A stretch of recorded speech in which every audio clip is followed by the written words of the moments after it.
马上要 PK 的这组选手，山河王子涵。哇，山河。首先要出场的，大家都很熟悉了。上一期节目唯一进入到决赛的女选手，她说她很着急，也不知道她这次到底为何而急。掌声欢迎山河。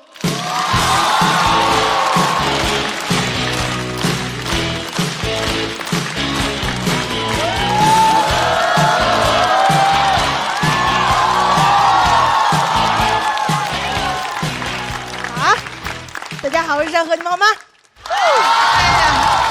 哎呀，好想你们，好想你们，想我了，感谢你们啊！其实距离去年录完节目到现在半年多了，感觉半年多写不出来段子了。因为脱口秀写段子啊，一般讲究一个负面情绪，没有负面情绪了，我现在，因为我去年成绩太好了，你们还记得吗？我是第7名。什么概念？第8名何广智，第6名徐志胜，插足广岛之恋的女人。现在不是山河了，楚河啊。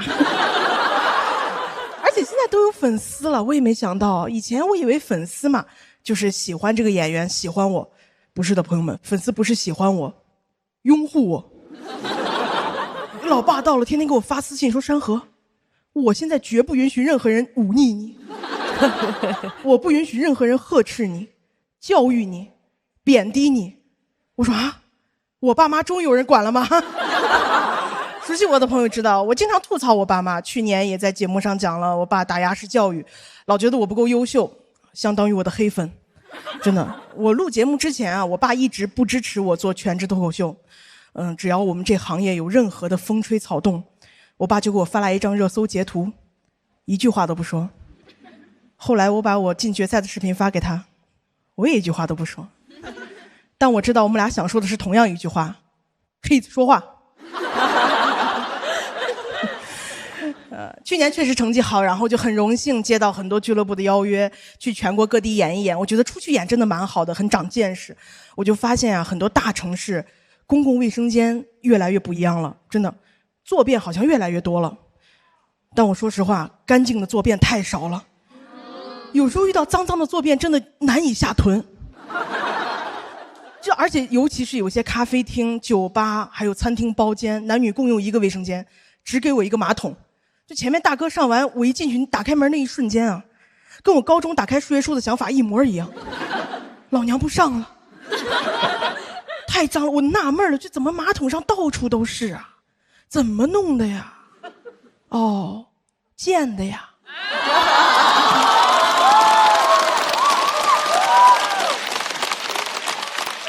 但是网上好像一直在试图消除我们这种焦虑，说其实定期消毒的公共卫生间的马桶要比家里的马桶还要干净，比蹲便更干净啊！是我信，但我不敢赌。万一不是定期消毒，是活期的呢？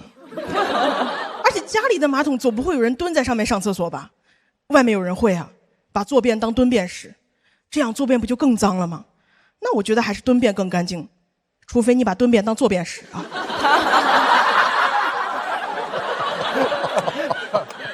哎，我真的问过我身边很多朋友们，我说那你们遇到这种情况怎么办呀？他们说他们也不做啊，他们有固定的姿势。扎马步，方便不敢坐下，坐下不太方便。但是家人们，我扎马步太难了，我也胖我也矮，我扎好马步，我的屁股就跟马桶相切了。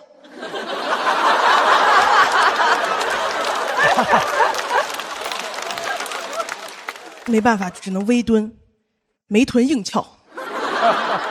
实在没办法怎么办？我会撑着那个门把手借力，侧面看以为我要跳水。还要注意压水花。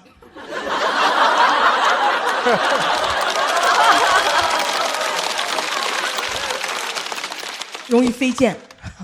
有时候真的撑不住了，一低头看见门上贴着什么，如果你遇到紧急情况请尽快联系我。好想联系他们。我打电话说啥呀？我说快来个人撑一下我的胳肢窝，撑不住了，快点。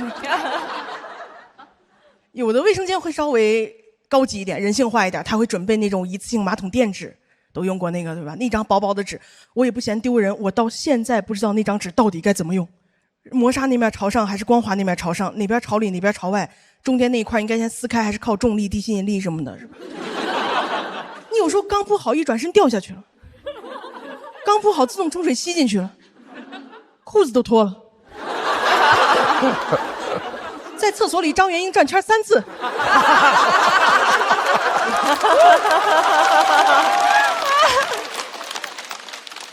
好不容易坐下了，那张纸跟定我了，太粘人了。但更多的情况其实就是它没有那种一次性坐垫纸，我只能扯很多的卫生纸铺在马桶上，好浪费啊！我一个艺人，我没想到在厕所里说出那句抱歉占用了公共资源。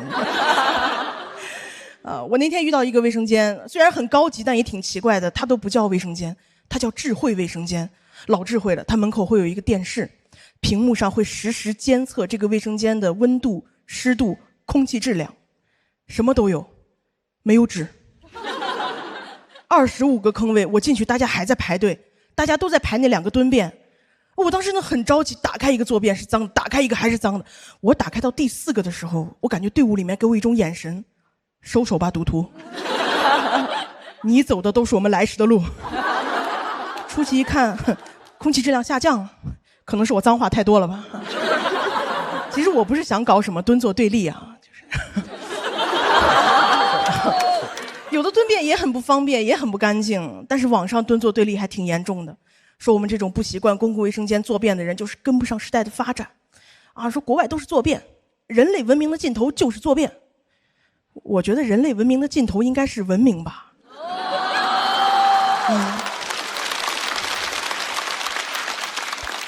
呼吁是没有用的，就应该制约制裁他们。我想了一个办法，不要搞什么智慧卫生间了，检测那些东西没有用，把钱花在该花的地方，就搞智慧马桶圈。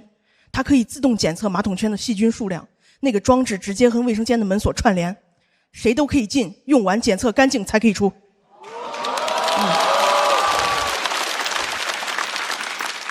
以后上卫生间就和留学一样，宽进严出，情节严重者直接关联征信，马桶老赖全国联网。以后马桶老赖只能去旱厕。谢谢大家，我是山河，谢谢你们。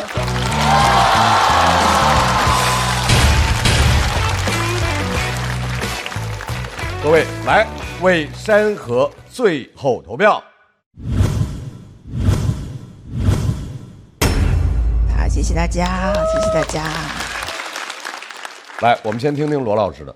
我特别喜欢山河。今年我有一点遗憾，怎么讲呢？就感觉整体上就是比较平的讲了跟那个公共厕所相关的这些尴尬有趣的事情，然后就感觉还差一点东西吧，所以就有一点遗憾。好，然后我再问一个跑题的吧，如果公厕有你刚才说的那些困境，就你有用过那种高浓度的酒精湿巾吗？那个应该是我有过，就是我当时好像第一次有这个情绪的时候，还发了个朋友圈，下面就会有很多人说，那你去买那个坐垫纸啊什么。我后来也买过，但是我这个人出门确实也不喜欢背包什么的，我就觉得这种事情为什么要我去做这个消费？它不应该是我们自己去带这些东西的，不应该是我们来消费。是的。是，厉害！因为本身我就真的很喜欢山河，山河你好，又见面了 ，Hello， 好想你，好开心，好开心！而且今天聊的这个洗手间这个话题吧，我这个共感太多了。我就是吃火锅、辣火锅，然后一堆人在那排队嘛，然后闹肚子，然后旁边人问说这是排的什么队？我说啦啦队，哈哈。太破了，特别赶巧。他肯定是看见我进那个厕所了，然后敲门说大张伟吧，然后后来我说您那个，我说现在不方便，您等一会儿。他说好嘞，他就在我门口这么蹲着，这么等着我，然后从底下还塞东西让我签名。我其实一开始我有一点小小的失望，就是因为他开始讲的就是啊，我过去这1年我赢了比赛以后，我开始人生有了一些转变，我就特想听那个转变，但最后我拍灯为什么？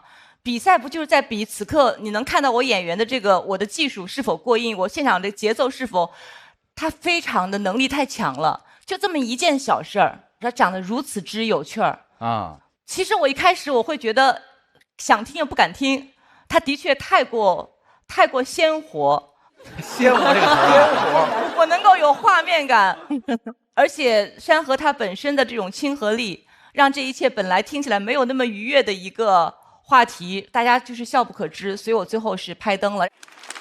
好嘞，再次强调，请公共卫生间的相关管理部门进行调研。也谢谢山河把这个问题通过脱口秀的方式带了出来，再次掌声送给山河。谢谢大家。下面一位选手大家也熟悉，他的段子特别值得琢磨，他的整个的表演内容都很想让人细细品。掌声有请王子涵。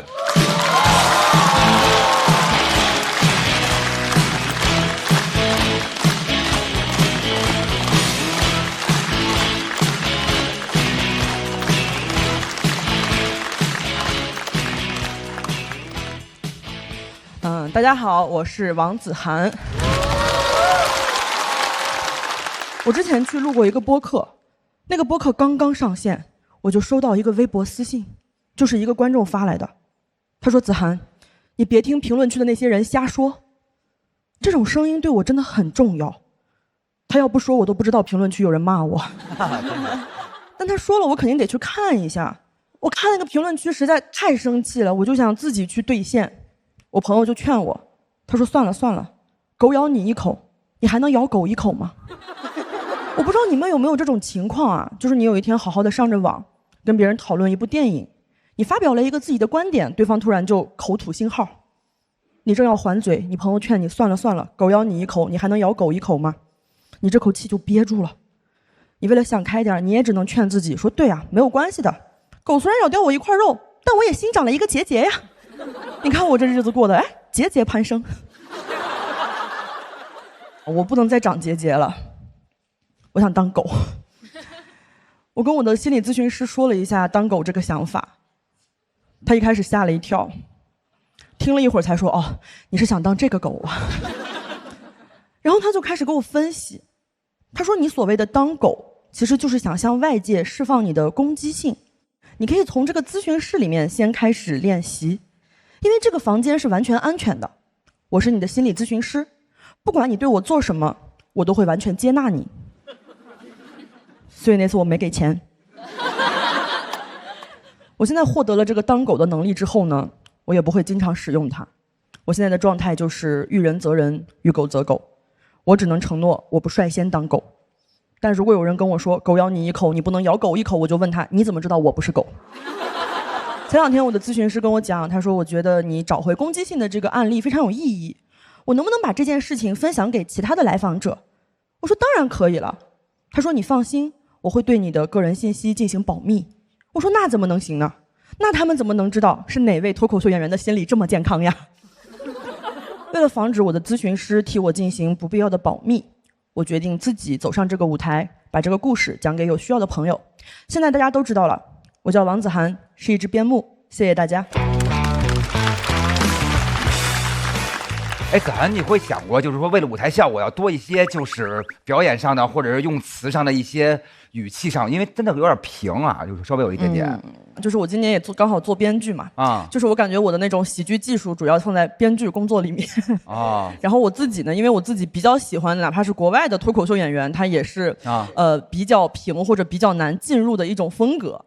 所以我自己会把这个审美比较自私的保留在我的表演里面。好的，我们也请山河回到台中，来看一下山河和王子涵的票数。哇，山河246，恭喜山河进入晋级区，王子涵要进入待定区。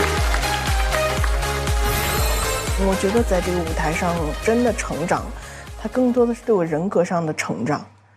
就我觉得这个舞台真的把我养得很好的感觉，我自信了，这是让我觉得非常好的一点。我不再是那个憋屈的女孩，我不再是那个怂怂的那种不会发脾气的女孩，我在慢慢改变自己，这对我整个人生和人格是巨大的成长，让我很感谢这个舞台。